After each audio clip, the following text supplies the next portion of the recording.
Allez, on va parler un peu thérapie, un peu hypnose, bien-être complètement avec Lauriane qui débarque, qui va parler.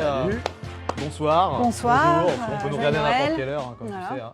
Et on va parler d'accompagnement avec toi. Ouais, de thérapie et d'accompagnement. Ouais. Moi, c'est mon métier, du coup, hypnopraticienne. Et en ce moment, je reçois pas mal de gens et de plus en plus avec ce qui se passe, de personnes qui sont à tendance dépressive, vraiment de moins en moins bien, mal à l'aise dans leur corps, qui ne se reconnaissent pas, qui sont perdus. Et du coup, je voulais sensibiliser un petit peu tout le monde à la thérapie et à l'accompagnement. Parce que ça a évolué quand même un petit peu. Maintenant, on n'est plus du genre... tu vas voir quelqu'un, bah non, je ne suis pas folle. Avant, c'était un peu ça quand même. Ça l'est encore un peu. Ça l'est encore un peu, oui. Il y a certaines personnes, si tu demandes à tes proches, ils vont te dire je vais très bien. Je peux... Après, voilà, c'est vrai que moi, j'ai pas de mal à dire aujourd'hui, j'ai vu quelqu'un. Toi non plus. Ah bah oui, non, moi j'ai vu quelqu'un, je vois toujours quelqu'un. C'est vrai je continue. Tout le monde devrait même. Ben oui. En fait, c'est un peu le but là, c'est de sensibiliser tout le monde. Voilà.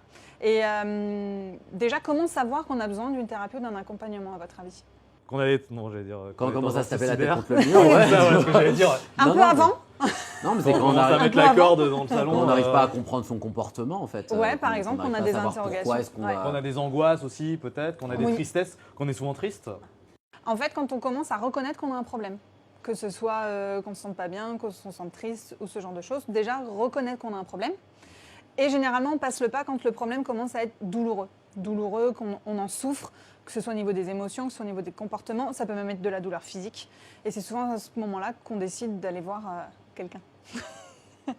Et du coup, je parle de thérapie et d'accompagnement. À votre avis, c'est quoi la différence? La thérapie, ça va être vraiment ce qui va régler le problème, entre guillemets. Ouais. L'accompagnement, ça va être le suivi psychologique, plus que le truc thérapeutique. La thérapie, ça peut être un médicament, alors que le suivi va être moins médicamenteux, par exemple. Ouais, par exemple. Moi, je sais plus la différence que je voulais vous faire là aujourd'hui, c'est la thérapie va être du coup pratiquée par un thérapeute, donc plus psychologue, psychanalyste, psychiatre. Un accompagnement, c'est plus quelqu'un qui va pratiquer ce qu'on appelle les techniques alternatives, techniques douces, comme la sophrologie, le reiki, l'hypnose, le magnétisme. La sophrologie, c'est plus des exercices. On va t'apprendre en fait, on va te donner des petites astuces au quotidien. Quand tu as un stress qui arrive, hop, tu as vu des exercices avec ta sophrologue et tu refais l'exercice pour pouvoir gérer ce qui se passe. C'est plus des exercices. Après, tu as d'autres, tu as le magnétisme, l'acupuncture par exemple, où là, ce n'est pas des personnes entre guillemets qui sont qualifiées de professionnels de santé. Voilà la différence.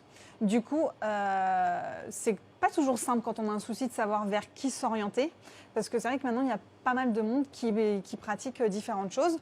Donc, moi, je recommande toujours évidemment d'en parler au médecin traitant. Après, généralement, lui va vous orienter vers un thérapeute. Il va rester dans le domaine de la santé. Mais il y a des médecins qui sont de plus en plus ouverts aux autres techniques et qui écoutent leurs patients, ceux qui n'ont pas envie de prendre des médicaments, ce genre de choses, et ils peuvent très bien vous recommander d'autres contacts. Sinon, je pense, comme on disait, qu'on a de moins en moins de mal à dire qu'on suit et qu'on voit quelqu'un, demandez autour de vous, vos proches. Il n'y a personne, vous, qui a déjà testé des trucs un peu alternatifs? Si, la acupuncture, si, forcément. Mais Nous, on va appeler les exorcistes. Ça marche aussi. Mais il y a de plus en plus de gens qui vont voir des médiums. Mais c'est devenu presque une mode, j'ai envie de dire, d'aller voir des gens comme ça. Et souvent, vous allez voir quelqu'un qu'on vous a recommandé.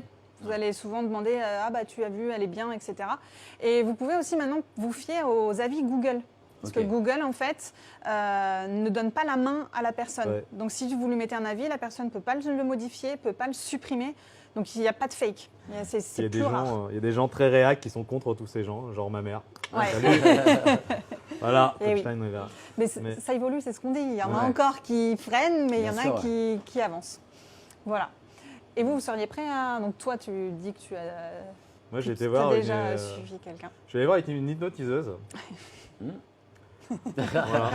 Voilà, je suis allé.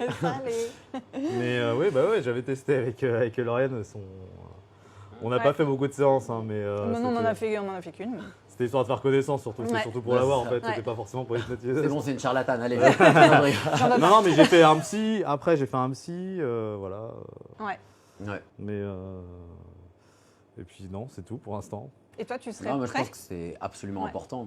Je suis persuadé, je suis convaincu que tout le monde devrait voir un psy, Ouais. ne serait-ce que pour apprendre à comprendre son comportement. Ouais, Pourquoi c'est est-ce ça. qu'on a des mécanismes de pensée, des schémas vraiment prédéterminés et tout. Donc, Ouais. puis l'hypnose aussi, j'y crois, j'ai Comment pas mal d'amis hypnotiseurs. Non, Comment voilà. c'est construit, etc. Exactement. Ouais. Et Je pense est-ce que. Ouais, oui, vas-y, pardon. Ouais. Je pense que en fait, c'est naturel d'aller voir le médecin quand on a un problème physique. Ouais. Et du coup, moi, je pense que ça devrait vous commencer à être naturel d'aller voir un professionnel de la santé mentale quand on a un souci, Émotionnel, bien sûr. Parce que comme tu dis, les comportements, les mécanismes qui se sont mis en place, entre guillemets, pourquoi, comment, je veux m'en sortir, ils me conviennent pas, je veux le changer. Puis ça permet de faire la paix aussi dans Ouais. beaucoup de relations. Enfin, il y a Oui. tellement de personnes qui souffrent de leurs problèmes familiaux, etc. Oui. Ça- Toi, quand tu te sens mal, tu fais quoi? En fait, tu parles avec des gens, Moi, j'ai pas le droit de le dire devant la caméra, laisse-moi. Il fait de l'exercice, il t'a dit. Non, non, j'ai déjà vu des professionnels de santé. Je pense que c'est vraiment important. Puis il y a des moments quand tu as des maladies aussi physiques, c'est aussi important de les voir parce qu'on supporte la maladie physique. Puis après, on se dit, ouais, finalement, je m'en sors bien. Et puis on se rend compte 6 mois après que ça laisse des séquelles Ouais. invisibles, en fait. Donc, très important. Et oui, mesdames, messieurs, allez voir notre ami Lauriane. Moi ou quelqu'un d'autre, mais. Non, toi. Moi, venez me voir moi. Ouais, et puis justement. Du coup, je vous attends. Moi, donc, Avec le coupon Rajoute Street Show. Et un mot pour toi, tu as un pot de promo pour ton Eki Coaching Hypnose. Donc, Oui, t'as oui, quelques ça fait minutes partie, pour en parler. oui, ça fait partie des techniques alternatives. Je Je me sais suis pas. rapprochée du Neki Coach Ouais.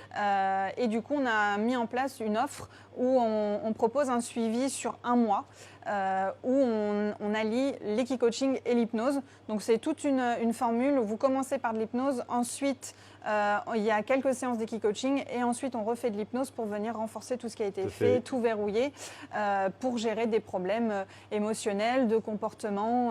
Après, on va pouvoir travailler à plein de niveaux différents. Ouais, mais c'est pas, on se fait pas hypnotiser par les yeux du cheval. Hein. C'est Non. pas- Non, on additionne les bénéfices. Ouais. Voilà. Et ben, je vous attends Ouais. à l'Eki Coaching. Eh ben, attends-nous, on arrive. Voilà, allez, Hein. à tout de suite, j'ai préparé le cheval.